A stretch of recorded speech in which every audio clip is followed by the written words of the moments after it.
GE Renewable Energy will create taller wind turbines using 3D printing. Building taller wind turbines is not new, but it was never realized because of transportation and cost factors. Modern technology now makes it possible. The 3D printer will be transported to the site, and the concrete base will be printed there.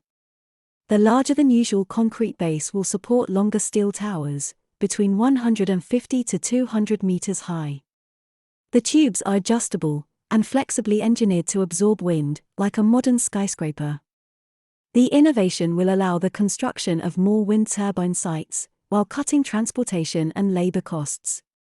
It will also enable the creation of taller wind turbines that can reach heights where winds are stronger, without interference from trees or buildings.